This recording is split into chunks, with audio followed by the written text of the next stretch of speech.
Alors, on enchaîne avec la faillite d'Evergrande.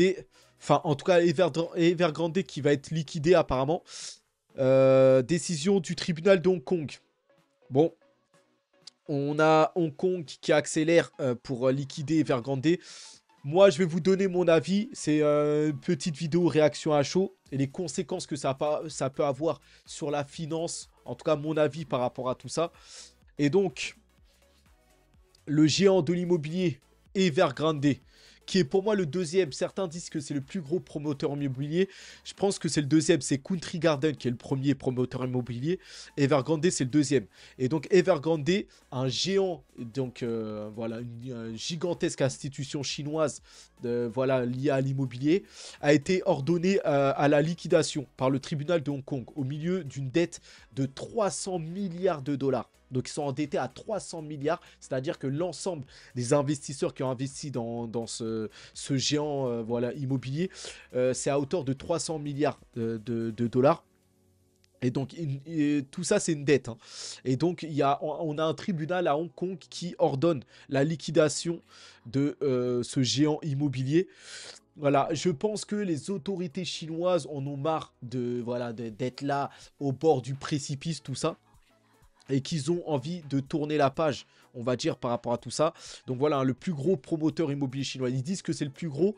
Moi, je pensais que c'était Country Garden. Bon, de toute façon, peu importe. Premier, deuxième, voilà. S'écroule de 20% ce matin. En la raison, un tribunal de Hong Kong a décidé que la société devait être liquidée. Donc Evergrande est désormais considéré comme le plus gros, comme le promoteur le plus endetté au monde. Vous voyez, 300 milliards de dettes. C'est, regardez, l'action, c'est une chute libre, hein. Voilà la conséquence. Et ça, c'est une secousse, hein. Ça peut... En général, les marchés chinois, européens impactent pas trop la finance mondiale. Là, ça peut secouer, là. Parce que ça peut entraîner une cascade. On a aussi Country Garden, justement, l'autre promoteur immobilier chinois, qui est voilà, au bord du précipice aussi. Ça peut avoir des conséquences, des remous. Voilà, ça peut faire tomber d'autres têtes, d'autres entreprises, tout ça.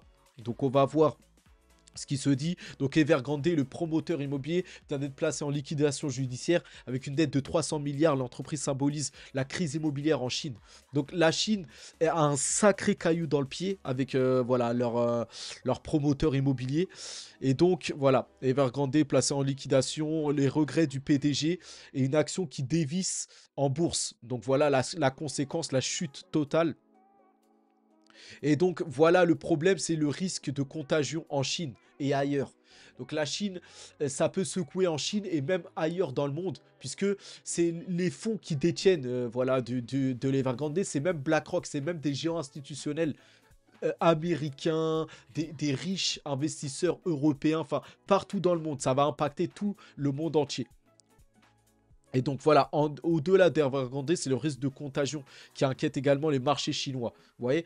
Donc au moment où la Chine tente de se relancer, on a cette secousse qui pourrait aggraver le cas de la Chine. Donc on verra ce qui va faire, ce qui va en être. En tout cas, en Chine, la saga Evergrande s'achève par une banqueroute. Donc longtemps, on pensait que Evergrande pouvait se rattraper de cette dette. Voilà, il se faisait tout petit ces derniers temps, et là, il semblerait que la saga va se terminer. En tout cas, c'est pas encore fait. Le tribunal a ordonné ça. Que ce soit placé, peut-être que c'est déjà placé, je sais pas trop, mais la saga va mal se terminer. Et certainement que ça va être placé en liquidation et en faillite. Comme ça, au moins, on règle ce souci-là. En tout cas, voilà, c'est assez critique, hein, pour le secteur chinois. La Chine qui est en grosse difficulté de relance de croissance. Les actions d'Evergrande ont été suspendues, hein. Tellement c'est le chaos en Chine. On a les actions du groupe Evergrande qui ont chuté, hein, comme vous l'avez vu, de 20%, qui ont été suspendues. Donc on ne peut plus négocier cette action-là. Même les spéculateurs qui viendraient derrière essayer de se placer pour jouer la hausse, une nouvelle hausse, voilà, un rebond de l'action. Là, c'est stoppé complètement. Vous voyez? Donc, voilà, voilà, là, c'est sur les chaînes chinoises, tout ça. Vous avez, voilà, ça peut créer des secousses. Donc, ils ont préféré suspendre l'action. Comme ça, il n'y a pas de ravage sur le marché asiatique. Parce que regardez, là, regardez le cours de l'action. Evergrande, c'est voilà, chute et voilà, arrêt cardiaque, on va dire. Vous voyez, sur l'action, voilà. Voilà les conséquences hein, d'un géant qui peut tout emmener dans son passage. Hein. Ça peut faire comme la crise Lehman Brothers en 2008. Voilà, ça peut être une secousse de cette ampleur hein, si on stoppe pas tout ça. Donc il va falloir surveiller ça dans les prochaines heures. En tout cas, la Chine, elle, a d'autres soucis. Et je pense que eux, ils veulent tourner la page de l'immobilier. Ils ont compris que l'immobilier, ce serait pas leur point fort. Et pour moi, la Chine est tournée vers d'autres choses. Déjà, Taïwan. Déjà, tout ça, ils sont tournés vers d'autres élans économiques. Et Taïwan, c'est la principale mission chinoise, récupérer Taïwan. Pourquoi? Taïwan, ça représente un marché à plusieurs milliards de dollars avec les semi-conducteurs. C'est un marché en florissant qui construit les semi-conducteurs, voilà, ces puces-là qui vont servir pour tout ce qui va être le futur, les écrans, la robotique, l'intelligence artificielle, voilà, le métaverse, tout ce que vous voulez, les voitures autonomes, tout ça c'est avec les puces, les semi-conducteurs qui vont servir voilà, pour les lunettes de réalité augmentée, pour tout ce que vous voulez. Le futur de demain, c'est grâce aux semi-conducteurs. Les semi-conducteurs, c'est pionnier, c'est le cœur en fait du business de demain. Ça marche à plusieurs milliards de milliards et la Chine Taïwan représente ce marché-là. C'est à Taïwan qu'on fabrique tout ça et c'est voilà, la Chine veut récupérer ça sous son giron. C'est extrêmement important économiquement. Et en dehors de ça, la Chine est aussi tournée à des événements plus récents, là, comme pour restimuler sa croissance. La Chine est en déflation, a du mal à relancer sa croissance. Et donc là, ils ont lancé, là, il y a même pas une semaine, la Chine a lancé un plan, prévoit un plan de 278 milliards de dollars. Voilà, au milieu de l'effondrement des marchés boursiers. Parce que les marchés boursiers étaient en train de se sont effondrés toute l'année 2023. Et voilà, les conséquences, voilà, le côté l'immobilier, même les autres acteurs en bourse, tout ça, technologique, tout s'est effondré en Chine, tout. Et l'immobilier, c'était vraiment, voilà, le plus gros côté, là, le plus gros défaut de la Chine. Et là, la Chine lance les mesures de croissance.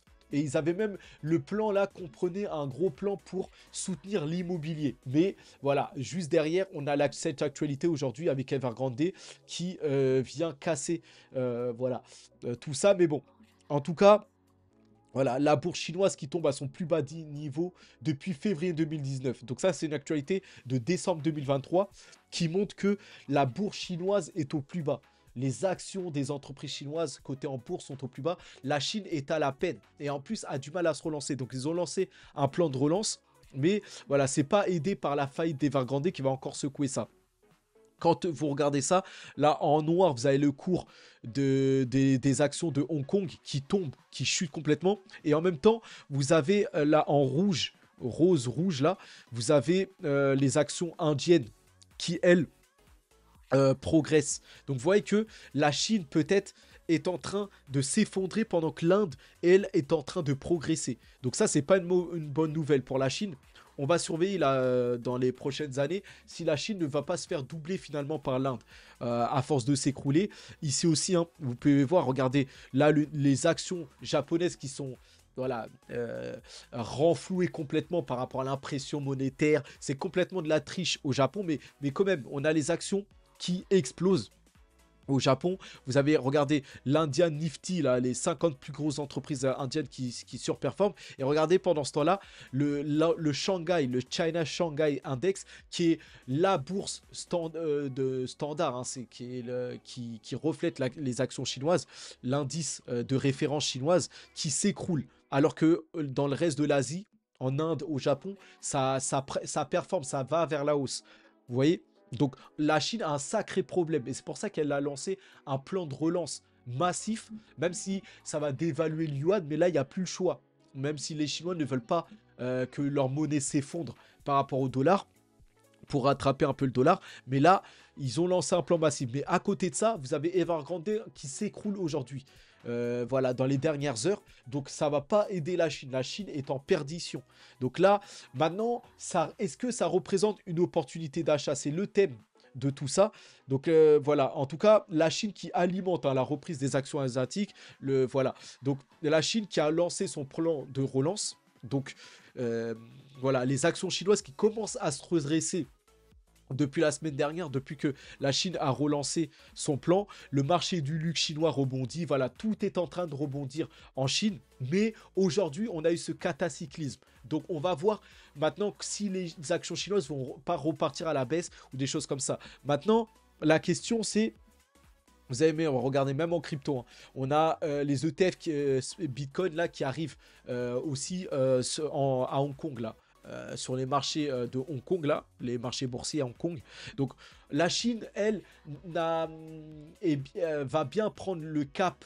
En tout cas, les véhicules électriques, c'est validé. Ça, les Chinois vont dominer dans ce secteur. BYD a dépassé Tesla. Voilà. La Chine, en termes de smartphone, Huawei revient dans la danse. Voilà. Côté technologique, il n'y a pas de problème. Vous voyez. Donc les actions chinoises technologiques, Alibaba, Tencent, devraient rebondir, ça c'est sûr. Le problème de la Chine, c'est l'immobilier.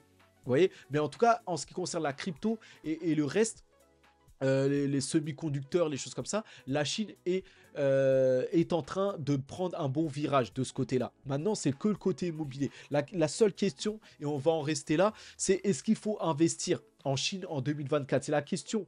Je pense que cet écroulement-là d'Evergrande, ça va définitivement faire écrouler le marché chinois. Et oui, l'immobilier ne sera pas le point fort en Chine. Ça, là, ce qui s'est passé aujourd'hui, l'écroulement d'Evergrande, la liquidation, ça va faire mal à la Chine pour quelques semaines et tout ça. La Chine, pour moi, va s'en remettre. Ça va prendre quelques jours, quelques semaines, tout ça. Mais pour moi, est-ce qu'il faut investir en Chine? Pour moi, la réponse est oui. Là, et encore plus maintenant, avec l'écroulement d'Evergrande, les actions qui vont repartir à la baisse, tout ça, il y a une grosse opportunité d'achat sur la Chine. Là, tout s'est encore une nouvelle fois écroulé, mais on a vu que les actions étaient en train de rebondir. Là, oui, Evergrande, tout ça. Mais pour moi, la Chine, c'est une énorme opportunité sur les marchés, sur la bourse, qu'il va falloir saisir. Et moi, je vais me concentrer aussi sur la Chine et voir les opportunités. Alibaba, NIO, Xpeng, voilà. Peut-être Xiaomi qui rentrera en bourse, tout ça. La Chine, surveiller, c'est une opportunité d'achat. Vous avez vu, je vous ai montré les charts, tout s'est écroulé, même par rapport à l'Inde et tout ça, le Japon. Mais les plans de relance, et j'ai confiance en la Chine pour la suite. Et je pense que voilà, le yuan va se renforcer dans les années à venir. Maintenant, on va commercer en yuan pour les échanges, pour le pétrole, les choses comme ça. Donc pour moi, c'est voilà on va dire, mon avis, en tout cas, c'est que voilà, ça va secouer un peu les marchés, ce qui s'est passé aujourd'hui, mais que la Chine représente une opportunité d'achat maintenant. Donc, l'immobilier, ça va être, voilà, ça sera pas le point fort de la Chine, ça va s'écrouler, ça sera fini, tout ça. L'immobilier ne sera pas le point fort, mais la Chine a beaucoup d'autres atouts maintenant, et la Chine va être une opportunité pour les prochains mois, prochaines années. Donc, dites-moi ce que vous en pensez, en tout cas, par rapport à tout ça. Et voilà, on reste sur les autres actualités, hein. Je prépare d'autres vidéos, mais notamment un top crypto. Déjà, une vidéo pour recontextualiser les actions sur les marchés traditionnels par rapport aux cryptos. Et voilà, et ne pas être avare seulement de crypto et de se reconcentrer sur la valeur et un top crypto, enfin un top des actions à acheter, des actions sur les marchés traditionnels. Donc on verra ça. Donc, donnez-moi vos avis par rapport à la Chine. Est-ce que vous allez acheter des actions chinoises? Est-ce que vous restez concentré que sur les cryptos, tout ça? Voilà. Est-ce que ça vous importe l'actualité chinoise, tout ça? Mais en tout cas, c'est très important, hein. Ça impacte, hein, la finance mondiale. Donc, vous me donnerez vos avis en commentaire. Bah, on en reste là sur cette vidéo. Et on se retrouve pour d'autres actualités. Force à nous, hein. Allez, à plus.